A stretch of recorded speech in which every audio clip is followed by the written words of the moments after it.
Hello and welcome to our 9th episode of Downtown Now.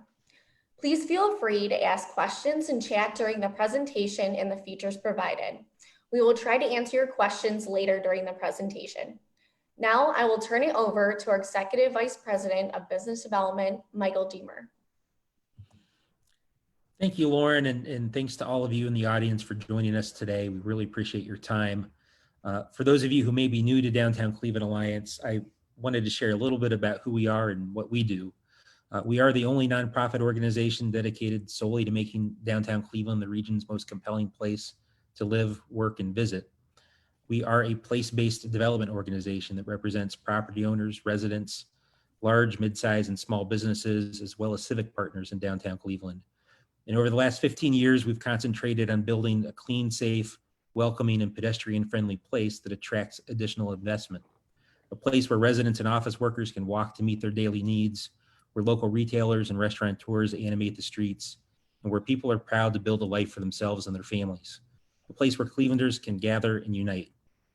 We cannot do this work without the generous support of individuals, small businesses, corporate partners, and foundations. Downtown Cleveland needs your support now more than ever. And in response to an outpouring of support and requests for ways to help, we've launched the Unite CLE Recovery Fund. Donations to this fund will help support small downtown businesses, aid our Voices of CLE mural program, expand our SEEDS workforce readiness program, which provides jobs and job training for individuals who are homeless, and sustain our Downtown Cleveland Homeless Fund, which helps connect individuals who are homeless with shelter and with needed services. As Lauren mentioned, we launched the Downtown Now webinar series a few weeks ago, and I'd like to thank Cleveland Magazine and Community Leader, our media sponsors for this project. Since 2018, the Downtown Now insert in Cleveland Magazine has served to highlight the progress of downtown Cleveland, and we've used the webinar series to chronicle a rapidly changing environment, utilizing this platform to share updates related to the COVID-19 pandemic, as well as our response to the recent outcry over racial injustice. Today, we're going to talk about the importance of welcoming immigrants when it comes to building a vibrant and dynamic downtown. Cleveland is the nation's 5th most important immigrant gateway city, with nearly 33% of the population being born abroad. And in 2019, Cleveland was ranked as the #1 city for immigrants to become a U.S. citizen, with immigrants and refugees playing an increasingly critical role in downtown Cleveland's economy. New American Economy ranks Cleveland the 14th best for welcoming immigrants out of the nation's 100 largest cities. And at DCA, we know that building a diverse, inclusive, and welcoming downtown is the right thing to do, and we know it's an economic imperative.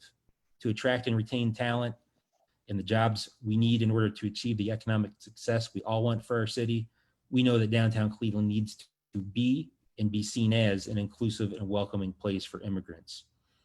We know that Generation Z and the millennial generation in particular expect cities that they choose to live and work in to be leaders in building a diverse workforce and community.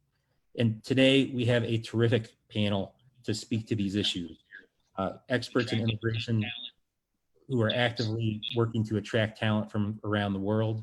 We're joined today by Joe Cimperman, President of Global Cleveland, Lisa Blanchard, People Systems and Analytics Lead with Rapid Response Monitoring, David Leopold, Partner and Group Leader for Immigration at Ulmer and Berne, and Nigamanth Sridhar, Professor of Computer Science at Cleveland State University.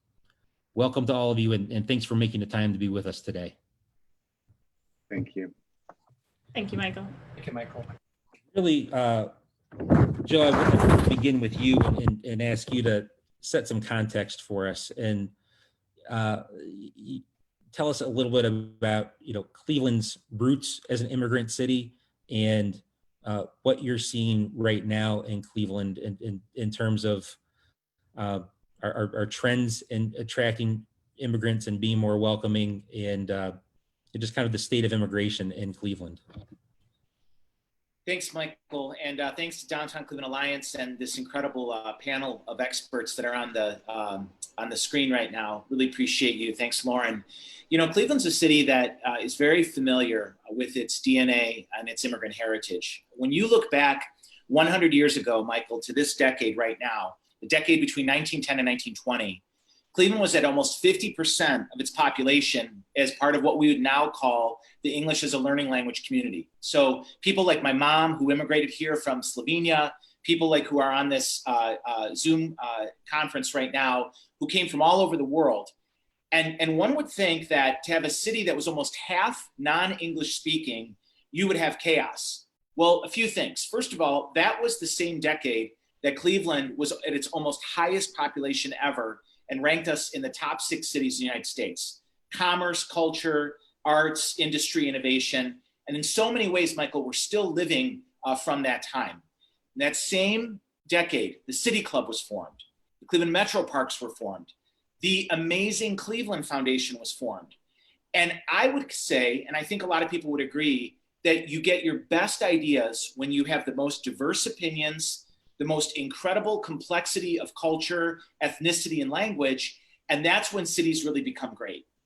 And we know that our native-born population, the numbers aren't there in terms of our population keeping up with where we were. We also know that in some trends, the state of Ohio, because of the leadership, like people like Governor DeWine, is now ranked in the top 10 states in which to do business. Immigrants, immigration, refugees, and the fact that we have advocates for newcomers coming from all over the world is exactly what's going to not only keep the city of Cleveland competitive, but it's going to keep the state of Ohio competitive. And I think it's pretty clear that the way in which we do that is by being more welcoming and more embracing and not in the opposite direction. And I'm really hopeful that the metrics and the economics of what we're going to talk about today are only going to prove that point. Well, Joe, I think you've set a really nice stage for us to pivot now to Lisa to maybe talk with us a little bit about your background. You've brought an incredible background, incredible skills to our community, and a lot of times conversations about immigration get bogged down in big macro issues of national policy, and as Joe constantly reminds us, it's always about people and the unique things that people bring to communities. And I wonder if you could just tell us a little bit about, again, your background, what brought you to Cleveland, and what your experience here has been like. Sure, thank you, Michael. I call myself a reformed engineer. And I started off as an engineer. So after I did my undergrad, I was in the South in Texas. And I went back home. I come from a very small island in the Caribbean. It's a massive 238 square miles, about the size of Greater Chicago. And I came to the US for college and I went home afterwards. I did try to find work, but I wasn't able to. So I went home and I found an amazing job, but I realized I needed to go to grad school, which I came back to do. And I was still in the South. But while I was there, I got the amazing opportunity while I was working on my PhD to move to Cleveland and started to work at Alcoa on Harvard Avenue as a manufacturing engineer and a consultant. So amazing opportunity. I was at several locations within the greater Cleveland area. But what I realized was that I had all these skills that I felt that HR could use, because we were bringing all this great talent into our organization, but we weren't making the best of them. We were wasting talent.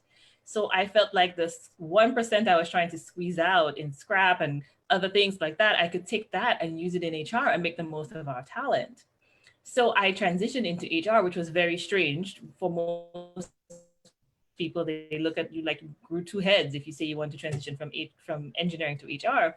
But I was able to take that and use that in a different capacity. But I ran into so many roadblocks as I tried to stay here in Cleveland and find a permanent role and live and work and play in this community, because the immigration rules, regulations, and laws are ever-changing, complex, and hard to navigate.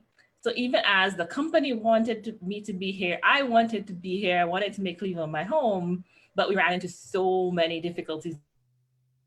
And as an HR professional, one of the things I try to do is to bring that knowledge to the work that I do and help my company and all the other companies I get in contact with to make the most of all their talent, including international talent. Well, there's a lot there that we're going to pick up on in this conversation, Lisa. I think, one of the things I love about your story is it'd be so hard to plan, to chart out a plan for what you've brought to Cleveland. I mean, I'm not sure that a company could put down on paper, this is the kind of contribution we're hoping to see, or the kind of person, the kind of skill set we want to bring to Cleveland. But being a place that welcomes people from all over creates the opportunity to have somebody like you join our community. And I think it sets a nice table for us to talk about some of the more macro issues. And David, I'd like to, turn to you now to talk a little bit about, the impact that immigrants have on our local economy, and why it is so important for us to be a welcoming city and have the kind of job creation and business growth and economic impact that we all want to see. Sure. Well, thanks for having this program, and thanks for having me. Look, I think it was the great Tip O'Neill, former Speaker of the House, who said that all politics is local. And as Lisa was talking, I'm thinking to myself, all immigration and all immigrants are local. In other words, I think most Americans, and the numbers bear this out, the studies, the statistics, et cetera, polling, Americans by and large, by a huge margin, support immigrants and immigration. And I think at bottom, Americans know that this country was made and is great because of immigrants and immigration. That's who built this country. Everyone on this Zoom call, I'm sure most of our audience listening can trace back, either themselves or their parents or their grandparents coming over from another country and building here in this country. That's what the rich tapestry of this country is all about. When we talk about how immigrants and immigration can help Cleveland, it becomes very practical. Lisa's story is an example. Nigamanth's story is an example. On a macro level, what we see and what we've seen for the last 3.5 years is an extremist anti-immigrant push from the top, talking about how immigrants are the same as MS-13 gangs coming out of El Salvador, how immigrants are criminals and terrorists and that sort of thing.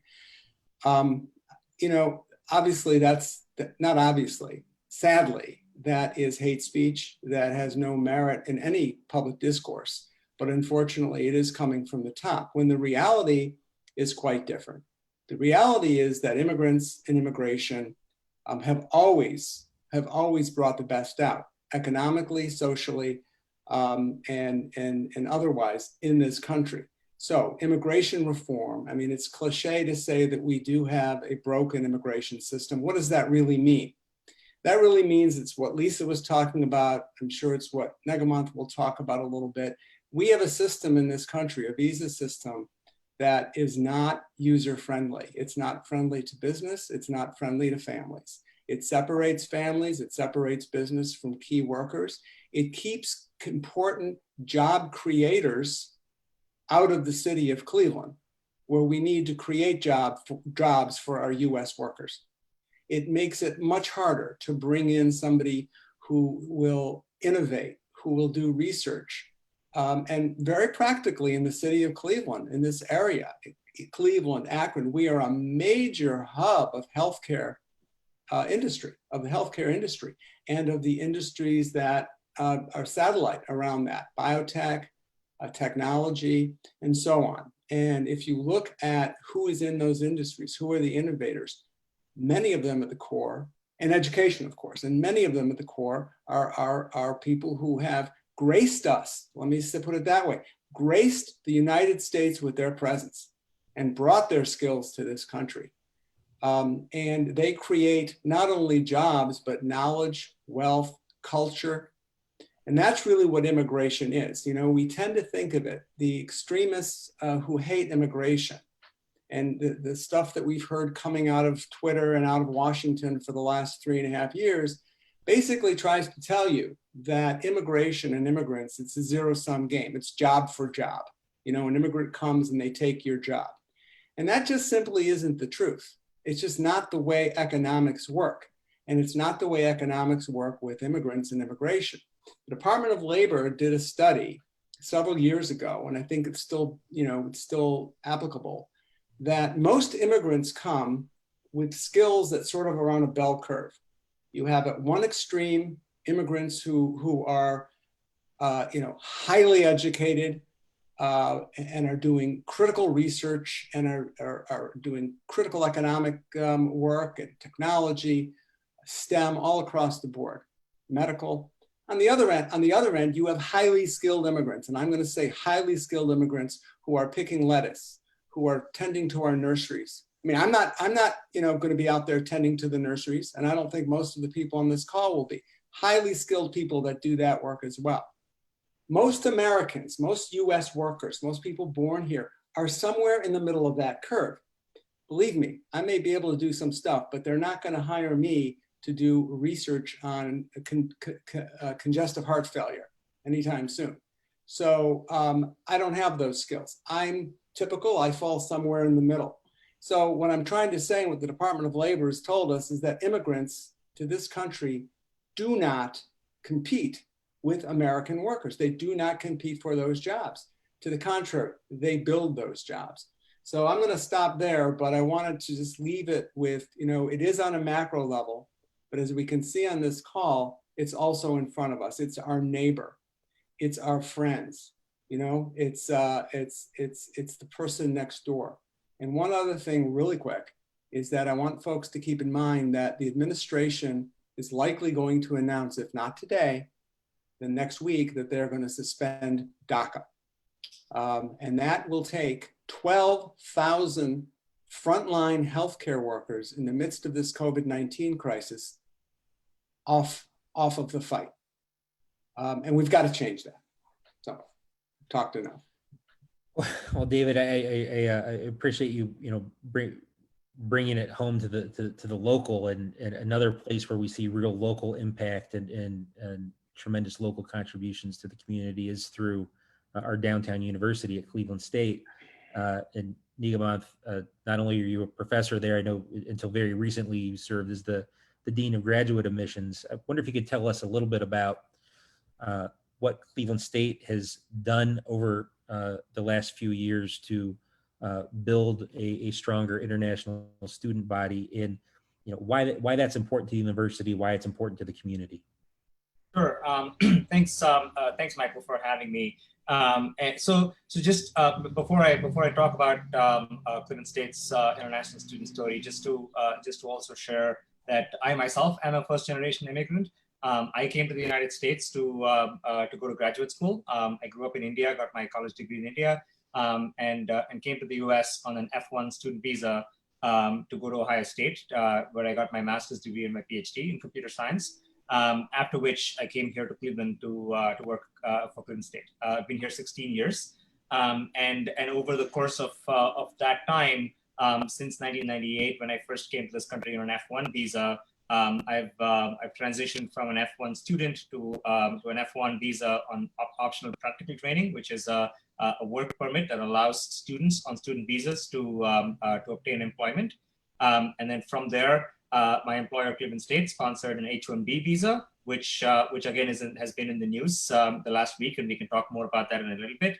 And once I was on an H-1B visa, I applied to get a green card, or a permanent residency, which took about 3 years in my case. But that process can take anywhere from a few months to several years, a couple dozen years even.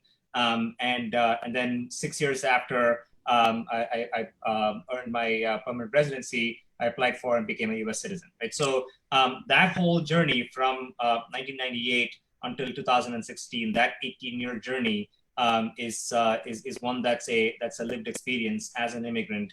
And I have to say this, and I think David will appreciate this, and so will Lisa. I have a banker's box downstairs with every single piece of paper that the federal government has ever sent me, during my immigration journey. Right. Even though I am now a U.S. citizen, I have a U.S. passport. That box is one that I will always keep with me. I don't know when somebody will come and ask me for a piece of paper to prove something that happened 15 years ago. Right. So that's just perspective on that. And again, from a CSU perspective, we've always had our doors open to international students. We want to be a global university. We strive really hard at being a global university, at being welcoming to students from all over the world. We have faculty and staff represented from more than a couple different countries, couple dozen countries from across the world, and that richness that comes from the real, coming together of various cultures and various populations is really important, right? So when we talk about a public university, a university that actually brings thoughts and ideas together, how else could we do it so easily than to bring people from across the world, have them sit in the same classroom, have them sit around the same table and talk to each other and exchange ideas. And that kind of authenticity of exchange of ideas is extremely hard to replicate in any other way, right? So we've always had a long history of welcoming international students. 2 years ago, we actually launched a program that I would say really put that intention of being welcoming to be on a much more aggressive platform in terms of actively recruiting and welcoming students from across the world. We've established a partnership with a company that has expertise in recruiting international students and making it easier for us. And last fall, in August of 2019, we welcomed 235 students from outside the US to come to graduate school here at Cleveland State, right? That's 235 more people living in downtown, right? That's 235 more people that shop at the Heinen's downtown, right? That's 235 more people that are riding our RTA, back and forth. That's 235 more people that are paying taxes. So, and that's just, I'm talking about that as one semester's influx of students coming in into one university, right? And you take that to the national scale, that you're suddenly multiplying that by several hundreds, even a couple thousands, and that's an impact that like David said earlier, is one, if we lose as a country, it is going to be very, very hard to recover, right? And I'll say one last thing before we go back to a different conversation. The H-1B visa is now under attack, right? I mean, the Trump administration last week suspended the issuing of any H-1B visas, to the end of the year. And of course, the COVID-19 pandemic is a nice thing to point to and say that's why we're going to have to do this, right? But I'll pause it, and perhaps others on the panel can also discuss this, which is that these two things are completely separate and orthogonal issues to each other, right? Along with the H-1B, there's I mentioned the OPT, the optional practical training part of the F-1 visa before. That also is under threat from various sources right now. There's a lawsuit pending that the Justice Department has allowed to move forward, which would essentially take away that possibility of students who come here to this country on an F-1 visa, those 235 students that I mentioned, after they graduate, obtain employment and contribute to the society and economy, right? Britain tried this about a decade ago. So the UK had a similar work permit program attached to the student visa, and they suspended it for 2 or 3 years. And what that did was such a massive blow to their economy that 5 years later they've now reinstituted that same policy, right? And when the UK shut down their welcome to students to stay and work in the UK, all that happened was the EU essentially welcomed every single one of those people, and people went to into the EU, right? The same thing is the sort of thing that's happening now with respect to what's happening in the US. Canada will benefit. Other English-speaking countries in the world will benefit from our graduates. I mean, the people that we bring to our country, provide them with a fantastic education, and they're not going to have any option but to leave, right? Just just today I saw somebody post on Twitter. This is a somebody that has a faculty position at Cornell University. He's quitting and leaving because his wife can no longer work in this country, and we're losing a fantastic scientific mind that we this country has invested large amounts of effort and money into, and they're going to go someplace else. So I'll leave that there. David, I think you had a comment. Yeah, I just wanted to expand on something very important that Nigamanth just said, and that is that he pointed out that the H-1B visa is under attack. And he correctly pointed out that not only is the H-1B visa under attack, but immigrants who have gone through the system, what Nigamanth was just referring to, are immigrants who have gone through the system. They've been vetted, and the government, the Department of Labor, has determined that there are not adequate US workers to fill these positions. They're backlogged. We don't have enough visas for them. In the interim, the Obama administration gave their spouses the right to work, and while they wait for these visas. And what Nigamanth just referred to was the fact the Trump administration wants to take away their right to work, the spouses, while they wait for the green cards.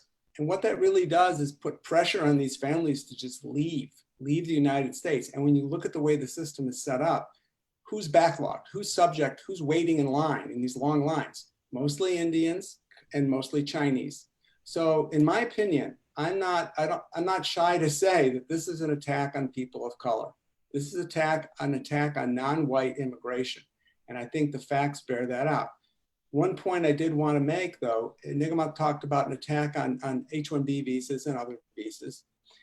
In a second term, okay, we are going to see an attack on citizenship, on American citizenship. Nigamanth referred to having his folder of documents that he might one day have to refer to. This administration has set up what we call a denaturalization task force, and they have plowed money into the denaturalization task force. And I'll bet you anything that if we see a second term of Donald Trump, they will go after people who have naturalized and become US citizens, played by the rules, gone through the programs, and they'll start trying to take their citizenship away based on failure to dot an I or something on the form. I mean, they're going to go after people on technicalities. So this is serious stuff. This isn't just, this isn't just ideological. This is serious stuff. It's not only an attack on H-1Bs, and it's an attack on US citizens, and it's an attack on the core values that we as Americans share.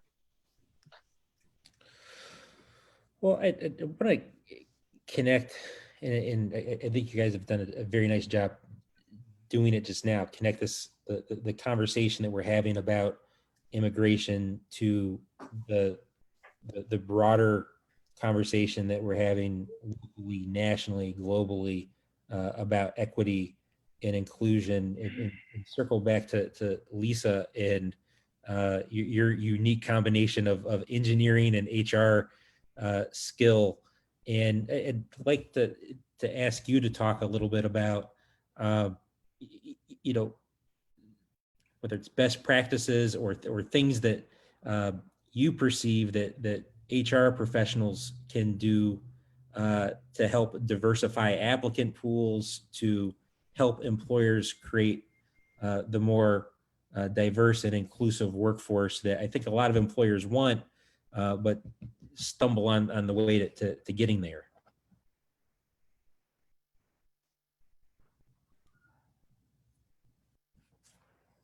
And did we? I'm here, yes. Okay. We had a little bit of a break, but I'm here. So I thought about this a lot coming in, because being on both sides of this, I have a very unique perspective. And I will tell you what, I'll give you two perspectives. I'll give you the perspective of the applicants, and I'll give you the perspective of the HR professional and hiring managers. So first of all, I would recommend, this is so complex and so convoluted, and it changes so quickly. Any organization looking to make some inroads in diversifying its workforce, especially with international immigrants, first of all, needs to partner. You can't do it alone, especially if you're a smaller company. So I recommend partnering with universities, because there are universities that have put a lot of work into understanding what's going on and how to transition, for example, students into workers. that I think one of the keys is working with the universities that we have in Cleveland. We have a number of very, very good universities here, and I've worked with CASE for a period of time, and I see the things that they're doing, CSU is doing. So first, partner with something like a university or Downtown Alliance or Global Cleveland to help you understand how to make the most of this talent. It is very difficult. And like David said, the failure to dot an I across a T can completely derail your effort. And I will give you an example afterwards. Second, I would say begin with the end in mind. If you want that talent, it is very, very, very important that you structure your job descriptions very, very carefully. Because part of this process is to ensure that you have recruited carefully and there are actually no US workers available to fill the position that you're trying to recruit for long term. So you have to make sure that that job description, that the work that you're bringing this person in to do or hoping to bring people in to do is very well thought out, very well structured, so that in case you do have an international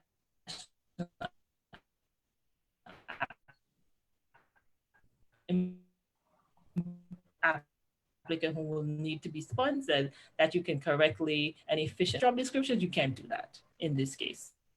And I will give you from the perspective of the applicant, it is very, very important, as hard as it is and as convoluted as it is, it's very important for you to learn as much as you can about the process and do not leave it in the hands of somebody else. Because I almost got derailed twice on my journey, and I had to go ask other lawyers and I had to go dig into the rule books and find alternatives that the lawyers didn't even know. So as an applicant, as an international person, you have to do the legwork, ask questions, go find people who know more than you, go read the actual documents and make sure that you understand the process and what is required. And I'll give you a small example. Because I came to the US, I went to school and then I left. I assumed that I probably might not come back, or, you know, if I come back, I start over. And so I didn't even think about throwing away paperwork. When I was coming back, and I was, I think I was going to do my H-1B, my first H-1B, they asked me for a copy of my work authorization of my original F-1. When I was a student and I got to work for a year, they asked me for a copy of that. I was like, I don't have that. I haven't been in the US for years. I don't know what this is. I couldn't produce it. And if I was unable to produce it, I probably would not have gotten the visa. Thankfully, the school kept a copy of this. So I had to call the school, ask them if they perhaps had a copy of it and hadn't destroyed it yet. And they happened to have a scan that they had from when I was there years ago. And I was able to do that. But that's why I say you have to be careful, because one small infraction could derail your entire process. Similarly, when I was trying to get my permanent residency, again, this process was so convoluted. The lawyer we were using said, you can't do that. There's no way you're going to get this person and this job, because you have to recruit and you won't be able to say that there's no Americans to do this. And he basically said, you can't do it, forget it. She's going to have to just, work as long as she can and then go home. But again, I, as the applicant, had to go read. Thankfully, I had a hiring manager who was willing to do the research and make sure we understood what we needed to do. We were able to correct what we needed to correct, and we were able to get it without having the process completely fall apart. And we fired that lawyer, by the way, and got a new lawyer. But it takes determination, it takes thoughtfulness, and it takes a lot of understanding of what the background is. And keep every piece of paper. I mean, if nothing else, get your banker's box. I have two, literally two, just full of every single piece of paper the government ever gave you. So that's my perspective from the hiring manager and organization perspective. Partner and work on these job descriptions and what you're trying to hire for in the big you can about the rules and regulations, and make sure that you're doing what you need to do. Something as simple as not keeping up with your changing of address. There's a form you have to fill out, an AR11. Every single time you move, you must fill that out within 10 days, I believe, of moving. You know how easy it is to forget to do this? Especially when you're just moving down the street or across town, it's not a big move. Every single time I have to make sure that I fill that out and I keep track and I have evidence that I told you all that I'm in this location now, every single time. Because this is something that later on somebody could come and say you didn't do what you were supposed to, you're out of you're out of what do they call it? Like you're not doing what you're supposed to do. So then somebody can come back and say, we're taking this from you because you forgot to fill out a form within 10 days of moving. So very, very small things that you have to keep very good track of. Well, I think we have lots of questions starting to queue up in the audience. But before we pivot to the audience a little bit, and there's so many strains we could pick up on here and continue the conversation. Joe, I'd like to circle back to you and ask you to speak to, from your perspective at Global Cleveland, what more can our community be doing? And I think as importantly, a lot of people are listening and are probably thinking about, what can they do to help us be a more welcoming place, to help with some of the issues that we're talking about. What would you suggest to people that want to do something? Sure. Michael, it's important to note the good news. The U.S. Census Bureau tells us that since 2010, so for the last 10 years, every year, Cuyahoga County has seen a growth year by year of over 3,000 people born outside the United States. So when you think about it, we're almost at 40,000 more international newcomers in 2020 than we were in 2010. Why is that? We have this panel, right? We have living examples like Lisa, like Nigamanth, like David, people who are beacons saying to people all over the world, come to Cleveland. There's great education, great work, great life, all the reasons why we love our city. And we have to be the best ambassadors. Mayor Jackson always says, if you're sitting next to someone on an airplane, when we finally ride airplanes again, tell people what Cleveland is and how welcoming we are, because that sends such a huge message. 2 days ago, our Congolese community celebrated for the first time in Cleveland their Independence Day. We had dozens of people celebrating from Congo. And that message goes out all over the United States, all over Ohio, that Cleveland is a place recognized by its mayor, by its city council, as a place that's really welcoming. Secondly, it is so critical that people participate in the census. The census is our best way to tell the truth.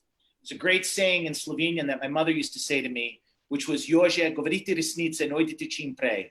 And that means always speak the truth and then leave immediately after. Now, we don't want anybody to leave, but we do want people to be reported in the census, because that's the way we say to our federal government, to our state government, this is who we are, this is who we are, and why it's so important that English is a learning language community. And my colleague, Elizabeth Kuzma, has been busy at Global Cleveland in translating census invitation materials in 12 different languages, and we need people to do that.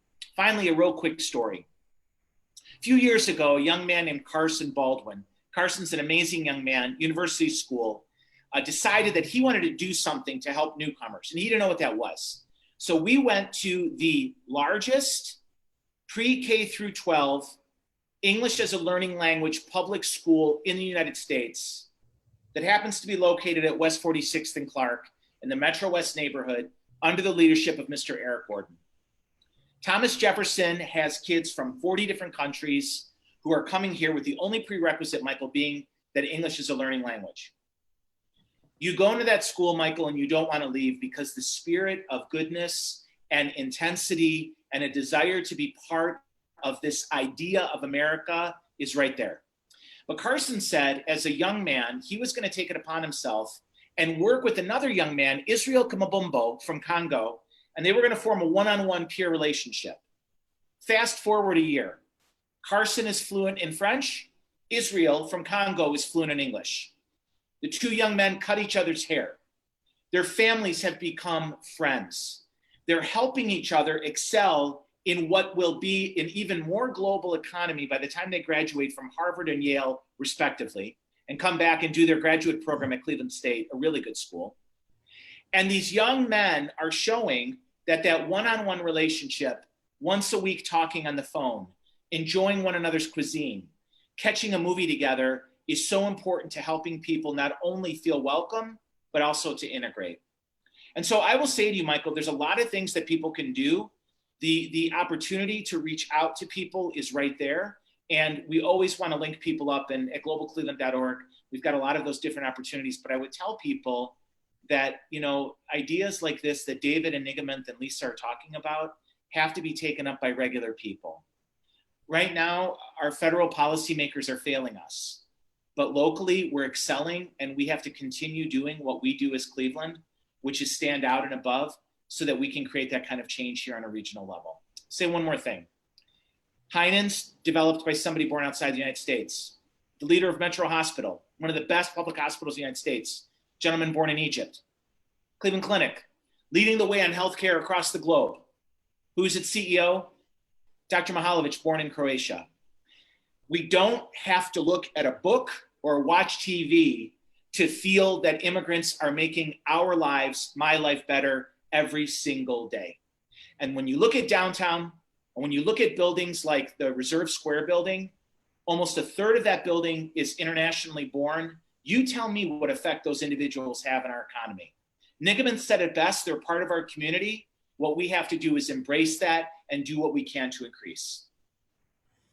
I like to jump in here as well. When we talk about what people can do, let me talk a little bit about what HR and organizations can do. One of the things that we sometimes want to be, and it comes from a good place, is a melting pot, right? We want people to come in and become American and kind of melt and congeal into this nice big pot. But what it does is it loses sight of our individual cultural differences, and it doesn't let us appreciate who we are for what we are and where we come from. So I think what organizations and HR professionals can do is allow people to be themselves at work and to bring their culture and to celebrate it and to expose the rest of the organization to it. Let people talk about their holidays and share what their national, dishes and culture and dress and language is about, instead of trying to make everyone melt into one, what we think is a generic group of people. I think if we did a little bit more about sharing our culture at work so people didn't feel like they had to leave themselves at the door, I think we could go a long way in helping to understand it, because people change one person at a time, right? It's not the politics, it's not the policy, it's people getting to know people, getting to understand, that really changes people individually. So I think one thing organizations can do is to celebrate and have people expose the rest of the organization to who they are, to their culture, and make it a positive experience. And I think the entire organization will be better for it. Good advice and well put. And I think it's a good place to pause and turn to Lauren and see what kinds of questions we have coming in from our listening and viewing audience. Sure thing. One question is, what are some of Cleveland's assets that make it welcoming to immigrants? And that's open to anyone. I think, Joe, you'd be David, go ahead. I think you're muted, David. I'll just start real quickly. I think part of it is the fact that we have this amazing quality of life and affordability. It's also important, though, to remember that immigration as a physical energy is not a push, it's a pull. We think about why people came here. They come here for a job, they come here for a love, they come here for a life, right? And we know that our city has things that other cities wish they could have, whether it comes to our cultural amenities, our affordability, our accessibility. And I think that, one of the things that we have to do, and I say this to every tourism bureau, every chamber of commerce, we have to make our immigrant community in our own minds visible, right? We're marketing in Indiana, we're doing great in Wisconsin, hey, Chicago, come to Cleveland. And yet what we're not remembering is the fact that the things that made our city so great 100 years ago are still there, and we can continue to draw people in, but we have to tell our story. People like Nigamanth tell our story. If we help tell Nigamanth's story, if we help tell Lisa's story, then that story for people abroad is that I see myself in them. I see myself in this brilliant woman and this amazing man, and I could be there and I could see my kids there. And that is what we just have to continually do. We each have to be that ambassador to the world for people to come here. David, did you have something you wanted to add? I think Joe was pretty articulate on that point. I was going to say, representing a lot of folks that come here in professional capacities and working capacities, you see the city through other people's eyes, right? And just the lake, the beauty of this city, the parks, the amenities that it has to offer, the universities, the outstanding universities, the healthcare opportunities. And so, so when you look at the city through somebody else's eyes, somebody from another country, you really do see that this place is an amazingly attractive place. And it is, we are, you could live in Cleveland, you can be in New York, Chicago, Atlanta, any of these places within a matter of a couple of hours. You can be overseas, get wherever you need to be the next morning. It is a great location. Don't ask me about that location in February or maybe in late January. But even then, snow and skiing and all that. So it really is an amazing location. And I think a lot of us who do live here take it for granted and sell it short. And I think a lot of the immigrants that I work with that come to this town are just absolutely taken aback by what they can do and how they can live here. Lauren, any further questions from the audience? Are there ways that we can better engage the foreign-born population that already calls Cleveland home or downtown Cleveland home?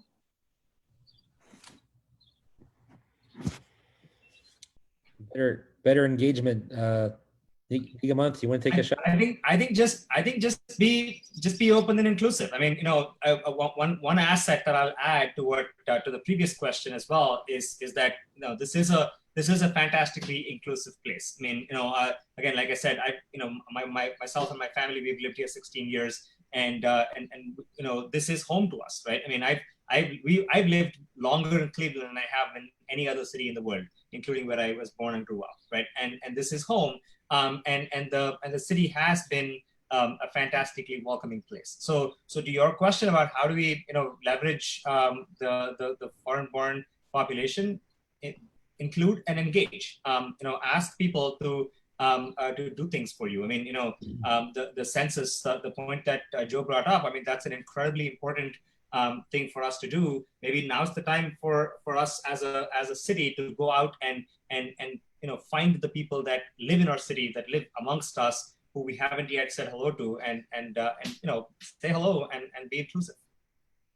And I think I'm going to agree with that. And I think that especially given the atmosphere that has been coming out of the White House for the last 3.5 years, I think immigrants need to know, newcomers, foreign-born people need to know that this is that those of us who were born and raised here, that they are part of us, part of our family, and that this is their home. Just like Nigamanth pointed out, this is their home, and we are here to stand with them, and we respect the fact that they, voted for us with their feet. They came here. It's the greatest compliment anyone can pay your home if they want to live with you, move in, and they've done that, and they've made this city great. So I think we just need to reach out, let folks know how welcome they are here. So I want to say one thing that I've heard Joe say many times, which I didn't realize until the first time he said it. Immigration is an incredibly entrepreneurial thing, right? I mean, I never thought about my own immigration journey as an entrepreneurial journey, as a risk-taking journey. I mean, but this is true of every single person that comes to this country.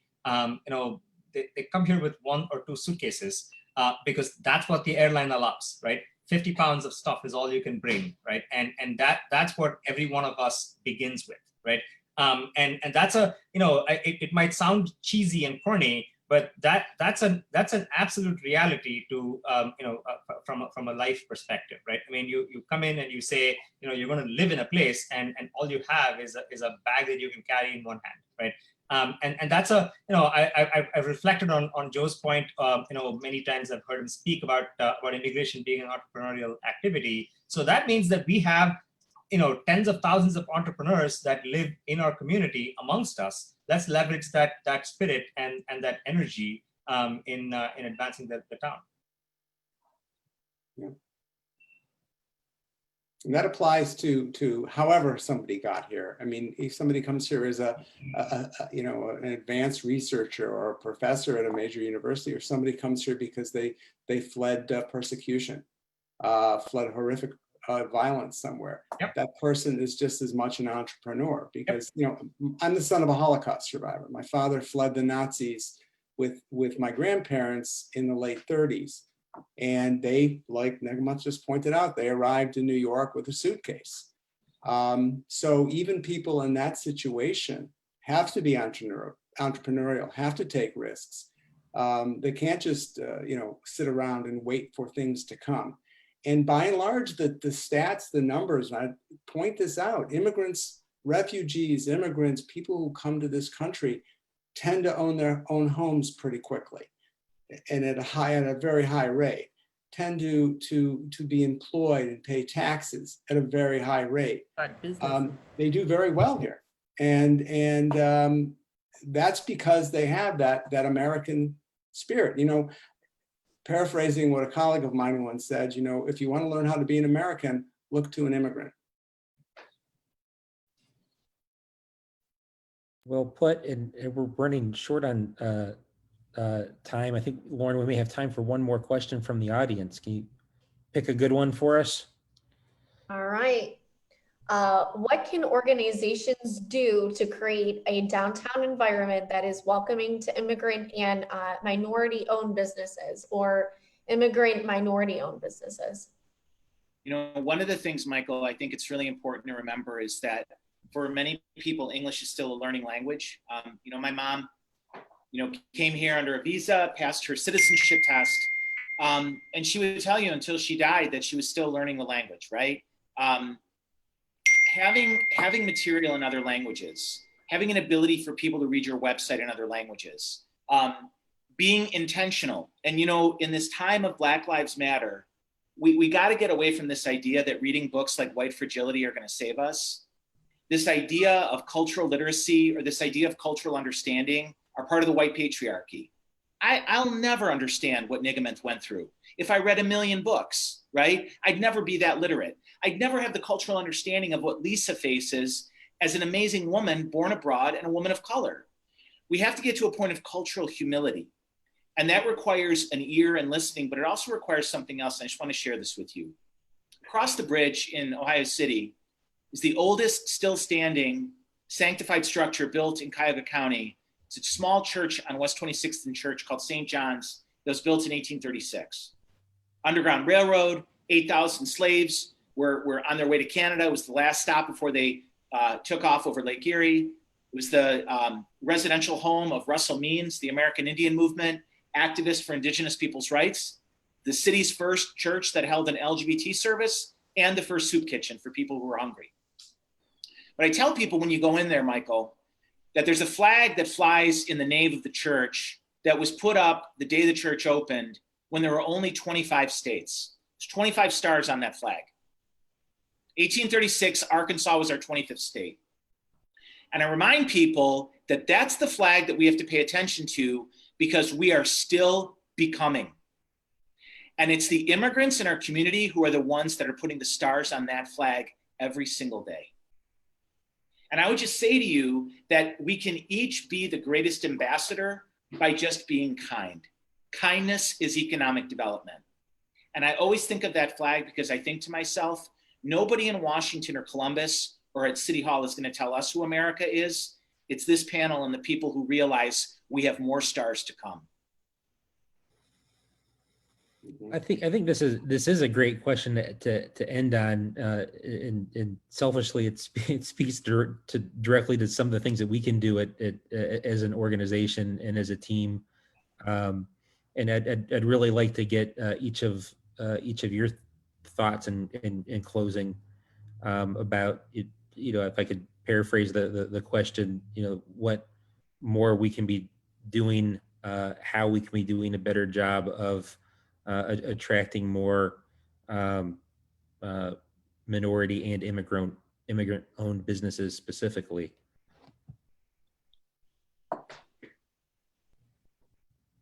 David, would you like those businesses, shop at those places, eat at those restaurants, you know, buy from them. I'll give two perspectives, the macro and the micro.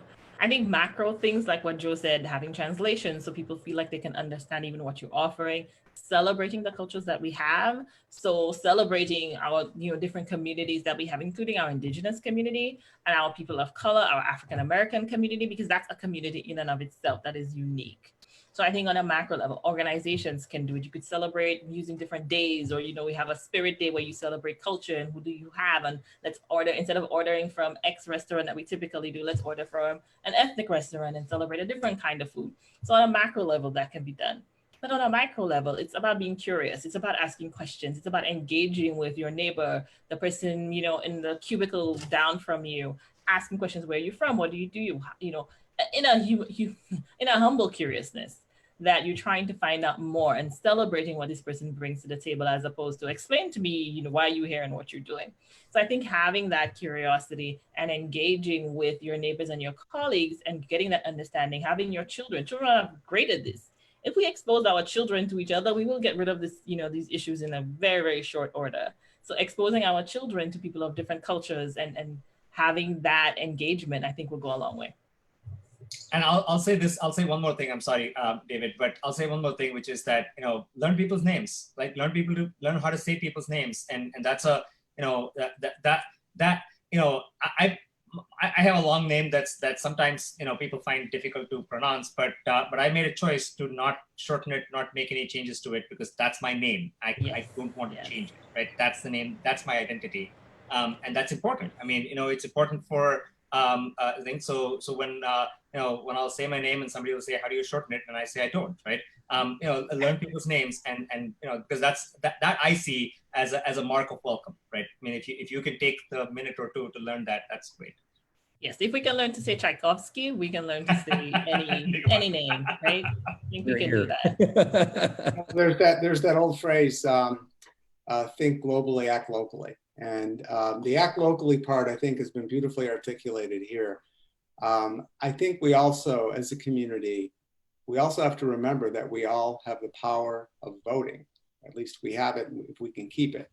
And we have the power to influence policy. And we've got 2 senators in Washington. We've got a number of representatives. They need to hear from us. They need to hear from us about the way immigrants of color are disproportionately locked up, and especially right now in COVID pandemic and situations where they're locked up in COVID infested ICE detention centers.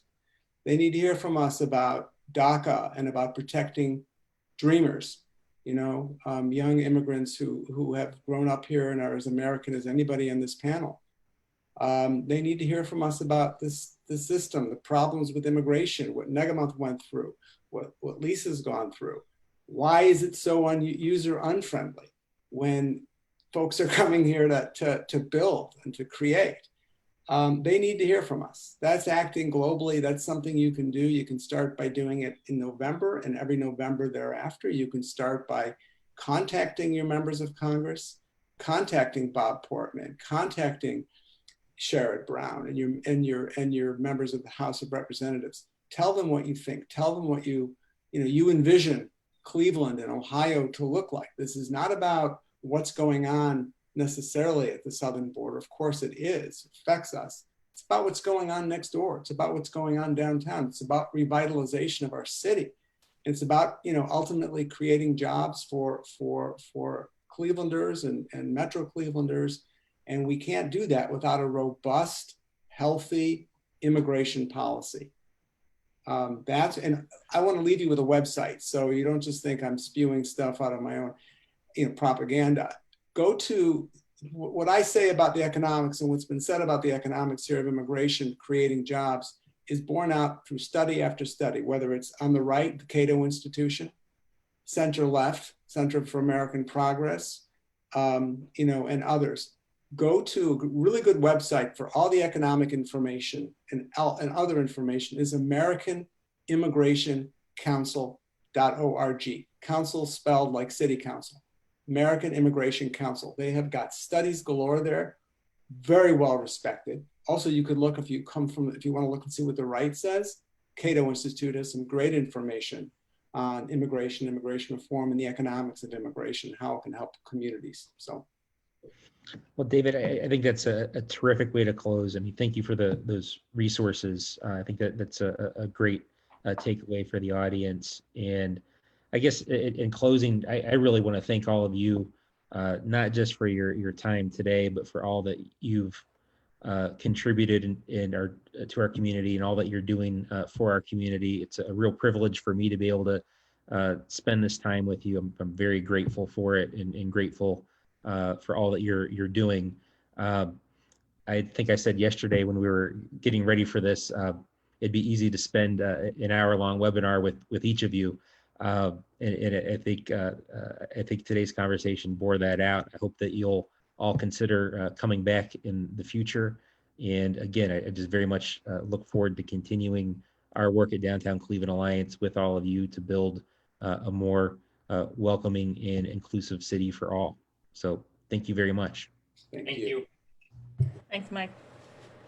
Thanks, everyone. This concludes our presentation.